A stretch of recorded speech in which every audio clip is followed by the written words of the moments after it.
Qual è la portata massima del Piave nel tratto terminale, quello tra Ponte di Piave nel Trevigiano e la sua foce in Adriatico? È la domanda a cui dovrà rispondere il piano di studio avviato da Regione Veneto e Autorità di Bacino delle Alpi Orientali per dotare il fiume, che con la tempesta Vaia rischiò una devastante esondazione, del suo primo bacino di laminazione.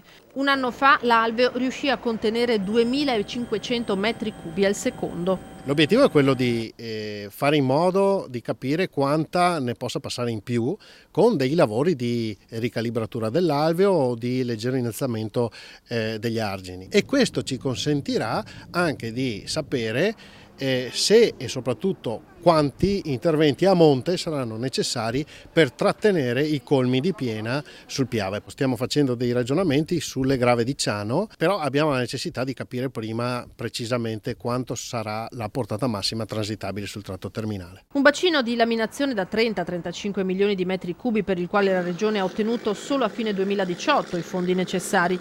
Un fiume con le caratteristiche di un torrente, il Piave, la pendenza e il letto ghiaioso fanno sì che l'emergenza dovuta ad abbondanti piogge in montagna si scateni in 10-12 ore al massimo e nessuno è in grado di dire quando un evento come Vaia si ripeterà. Anche per questo, oltre a pianificare la futura manutenzione dell'alveo, la sua pulizia, la rimozione degli alberi, vanno istruiti anche i cittadini, residenti in Golena e non, sui corretti comportamenti da tenere in caso di necessità. Dobbiamo prepararci, essere preparati, perché un corso d'acqua di questo tipo, con la velocità dell'acqua che può assumere, con le capacità temporali di manifestarsi in queste condizioni, induce a richiedere una preparazione in tutto questo.